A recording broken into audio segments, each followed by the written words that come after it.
Good morning, everyone. Well, it's good morning from Perth, Australia. And thank you for attending this paper presentation today by Dr. Ashley Welsh and Dr. Andrea Webb, both from the, I have this information here, from the University of British Columbia. They will be presenting their paper, Sustaining Ourselves in SoTL. This will be a 20-minute presentation with a 10-minute Q&A at the end of the session. So if you'd like to ask a question, Ashley and Andrea will answer those at the end of the session. If you'd just like to pop any questions that you have into the questions panel on the right-hand side of the screen. As you might see, once people have posted questions, there's the option to give a thumbs up. So if you have the same question or you like that question, please feel free to thumbs up so we can prioritize the answering of those at the end of the session. And lastly, if I can just make sure that everyone please keeps their microphones off during the presentation, and but you know, we'll turn it on when it is time to speak. So Ashley and Andrea, whenever you're ready, please go ahead. All right. Well, thank you everyone for joining us today. My name is Andrea Webb, and I'm coming to you from the traditional, ancestral, and unceded territory of the Musqueam, Squamish, and Tsleil-Waututh people. And we are very grateful to be able to live and work in this land. So Ashley and I are going to give an overview, or start our presentation.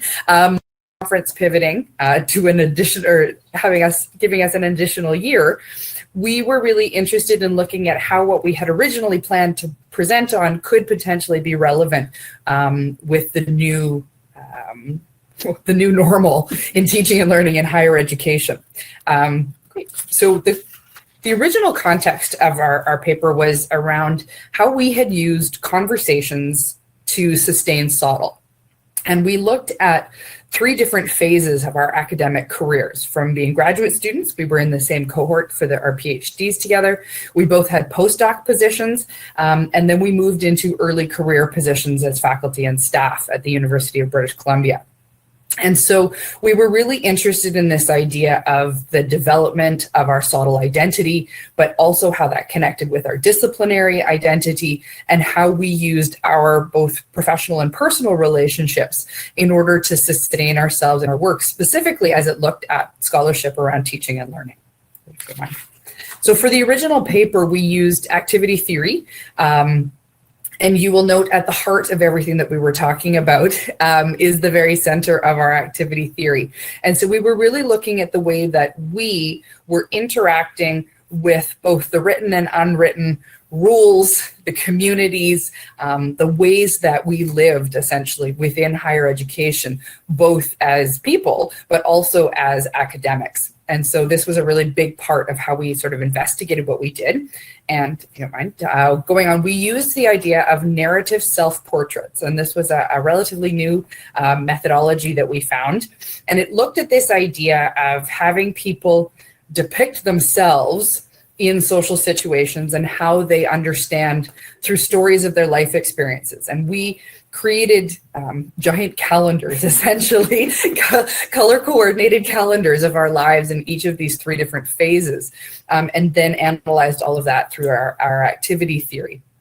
And really it looked at that idea of how we made sense of ourselves as scholars and SoTL scholars specifically, the identities that we developed, but also how we used this idea of conversations and interaction to sustain ourselves. And that was a really big sustaining force through these very uncertain betwixt and between kind of ideas and into career progression. And so when we started to think about our new project, or how it is that we started to fit with the theme of sustaining ourselves in SoTL, Ashley's going to talk a little bit about the findings and how we've applied those findings to the current context. Yeah, so with our findings, we kind of, it was nice in the sense because we are also friends, but also colleagues, and we're together, but also in separate disciplines or units, and really centering the conversations in this place. And it's not just the conversations in formal structures, which I'll speak to in a little bit, but really a lot of the informal, as we mentioned here, sort of honest or vulnerable isolation, struggle, tears, laughter, kind of like we're doing now. And that it was really those conversations that helped to push that forward but similar to a lot of work in academic development, as well as spaces of ambiguity and liminality of really the transition, because we were speaking as graduate students and postdocs and staff, different staff and faculty positions, is really how we kind of navigated that together. And it was with one another that we could, I guess, persevere, if that's the word I'm going to use. So that was really important. And then for us in our relationship was really the persistence, being adaptable, and our passion and friendship that pushes us through, as we know, finding positions or sort of work after both graduate school. But for us, we really felt it in the postdoc stage of a lot of uncertainty, strong contract work, looking for either tenure track or other possibilities, and that the opportunities may or may not be there. But really that passion and friendship is what held really strong there. And when we looked at the implications for when we relate it back to SoTL more generally and moving beyond just perhaps our own relationship and how that impacted our work, is really the importance of cohorts, communities, and structures. In both formal, for us, it was great as graduate students having a formal program, writing dissertations, doing research, very much in parallel, graduating at the exact same time, submitting dissertations at the exact same time, that it's these formal spaces where these informal relationships and friendships really can develop. And how do we actually create those spaces for people to really address that betwixt and between and that uncertainty, and making that at the forefront of a lot of the work we do. Similar if we're teaching, so myself teaching undergraduate science students, that there's not just one direction, but multiple paths, and how we help people navigate those. And the last one for us, having been postdocs within fields of education, looking at things of that's really a betwixt and between, where you don't quite feel like you're faculty or you're not quite a graduate student, but you need support in different ways. But then you also have a very strong research focus and agenda, and maybe working 60 hours a week. So that was the space that required for us a lot of space, and maybe there isn't as much. There's a lot more emergent for postdocs in SoTL, but something we really focused on for that. And then as we pivot, so that was our paper. Our intention, if we go back a year and we're in 2020 Perth, our presentation would be over. However, now we're taking some of that and putting it into this context. And we were really thinking about what is it about some of those findings, those conversations, the betwixt and between, the relationships that can help us moving forward of how we can continue to sustain or rebuild SoTL within our current contexts. And so one thing, if we're, we look at this online emergency education and how it impacted a lot of our SoTL work, speaking from our own context, it helped us to interact in virtual spaces. For us, we have, a partner institution that is 4 hours west of where we reside, and we got to, with Zoom with each other and do professional development together. But we also noticed a lot of loss of connection, a lot of loss of the, water cooler talks or face-to-face conversations. And for us in Loss to SoTL, primarily from our perspective of, there was really a shift from more so the SoTL researcher work within there to, now we have to redesign all our teaching and learning. So it just took a different focus on time and energy. There is, especially for educational leaders, increased administrative demands. So helping our colleagues who may have come out of the woodwork, who have never taught anything online, helping to get their course materials online, especially assessments. So I work with a lot of large undergraduate science courses. Many of the SoTL projects were put on hold because some of the work doesn't. Looks like we've just momentarily lost Ashley and Andrea, but I'm sure they'll pop up again shortly. For those of you who are here right at the start of their session, they dropped out for a second. So hopefully they will reappear just shortly. So unfortunately, what we would hope to have is a little bit of a conversation around this idea of what happened to SoTL in your own individual context. And as Ashley has highlighted, we saw a huge change. And I think one of the biggest challenges was that people became so focused on doing the teaching and learning that they weren't scholarship on the teaching and learning. And I think that that's the really big challenge. And so, we wanted to think about how it was that we sort of sustained ourselves in our SoTL, because we were relatively able to keep our scholarship around teaching and learning going. And we're looking at that under two ways. And I'm going to talk a little bit about the personal. So for us, how we sustained ourselves was, again, to go back to our conversations as a conduit. We were having biweekly check-ins, and we have continued to collaborate and write together. We usually put aside a 2-hour chunk in order to meet, which I know is a very luxurious piece of our calendar to do. And we also allow the first 30 minutes for catch up. And I think that that's one of the things that's been proven really beneficial for us, is for us to be able to balance both the personal and the professional, because so much of our professional lives is also intertwined, as is our personal lives. But this idea that we can really talk and just use those conversations to connect with each other, reconnect with each other, and then focus on the task at hand.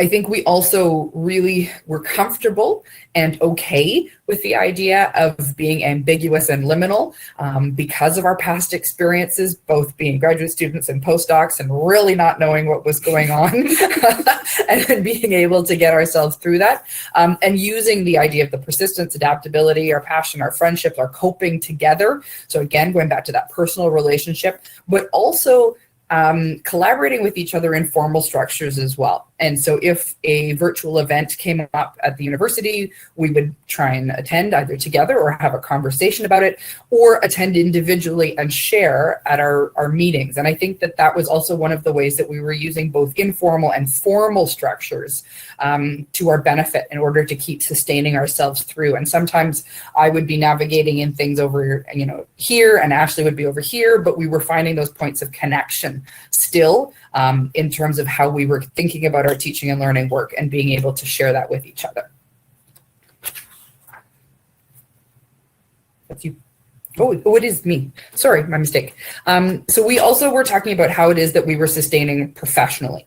And this is where we started to look from ourselves out into supporting and helping our colleagues as they were thinking about SoTL.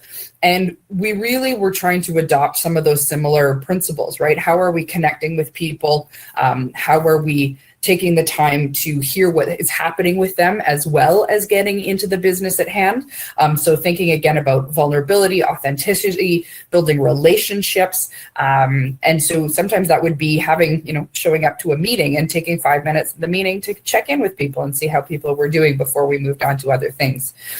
We were both laughing at the fact that because we were comfortable with ambiguity and we were really involved in the scholarship of teaching and learning, all of a sudden we became the font of knowledge, or we had the wealth that people wanted to learn from in terms of expertise, the impact, understanding how people at the Center for Teaching and Learning could be integrated. And Ashley is one of those folks who has a wealth of expertise that she's able to bring.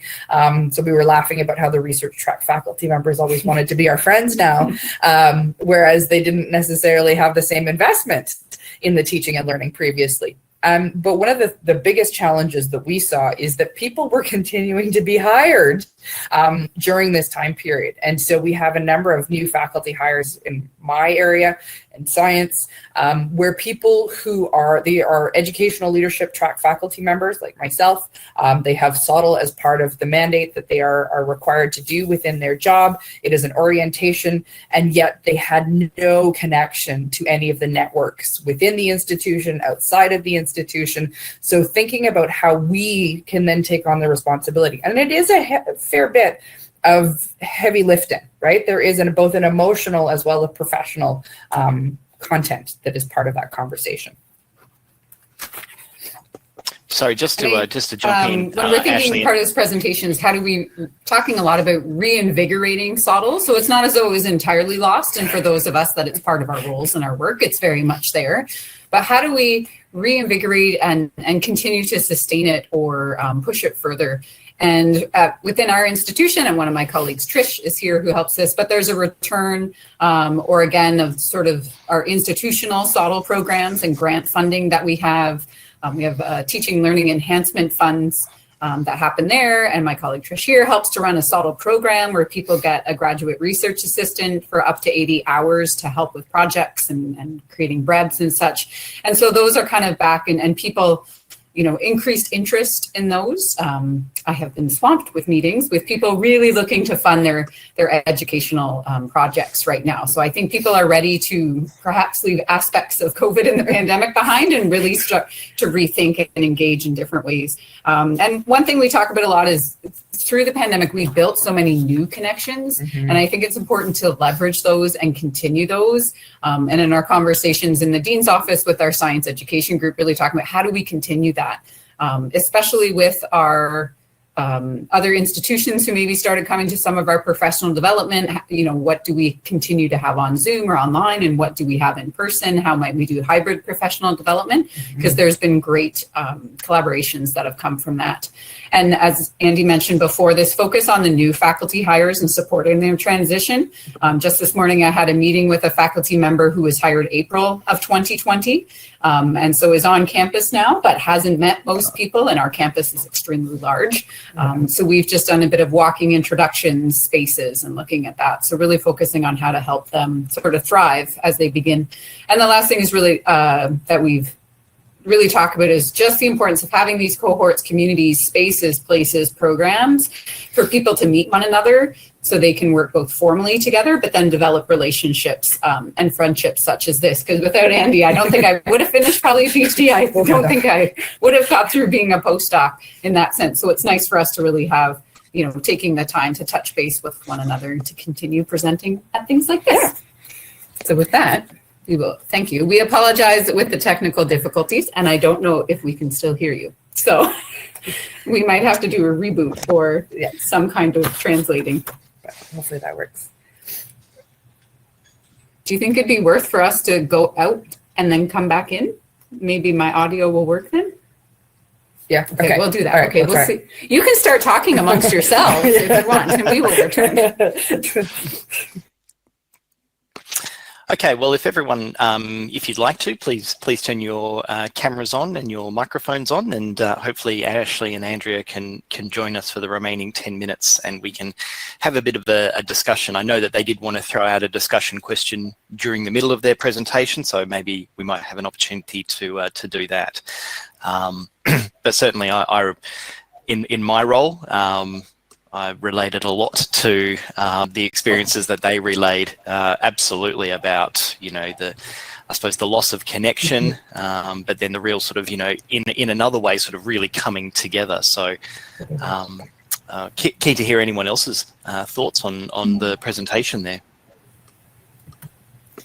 I thought it was lovely to hear just the confidence and resilience that you, Andrea and Ashley, brought across. So I really picked up that this was obviously, you know, really helped you as you know, individuals, and I could sort of sense that bond of the group. So yeah, thanks for sharing that. That was really powerful.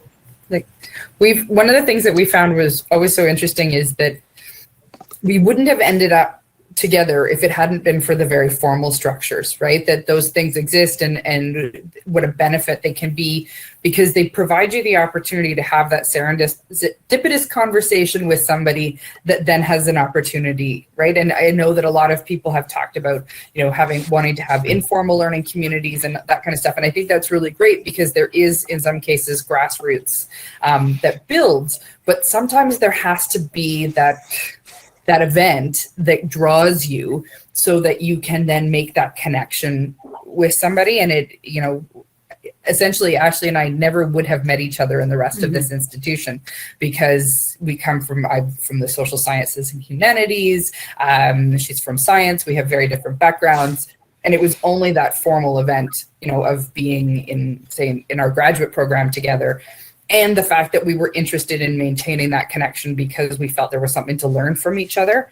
And I think that was one of the things that we always find is very interesting, that there also has to be this disposition or curiosity that goes beyond a disciplinary culture. That people have to be able to be willing to engage with each other, outside of their own discipline, which I really think is, I mean, this is where I start to wax poetic about the excitement of what SoTL offers, is that the Scholarship of Teaching and Learning is all about people from different disciplines coming together with a common purpose around scholarship in teaching and learning, not just good teaching and learning, but actually being scholars. And you have to be broad-minded, you have to be interested, you have to be engaged in a variety of areas in order to make that work and make that happen. And I think the thing I'd add there that maybe we didn't talk about, like, within our PhD cohort, so I think there was 13, but Andy and I kind of took it on of like, who wants to come to our house for dinner? And I was just talking to a colleague, we have some new undergraduate students, and talking about affinity groups, and they're like, I wish they could just come to our houses and have dinners, because that was quite common within our program of either supervisors having, there was a significant number of visiting just scholarship students, or we would go to people's houses, and in these cohorts, you really got to know people beyond those formal structures. And I think that was helpful. And then we just had a lot in common as well. But one thing we talk about in the paper is that we definitely feel within our disciplines, we are at the margins. So myself, my research is all in undergraduate science education, but I did a master's and PhD in education, but taught in the faculty of science, but worked with the Carl Wyman Science Education Initiative. So I did this a lot. No one really knew where I lived, and sometimes I didn't know where I did.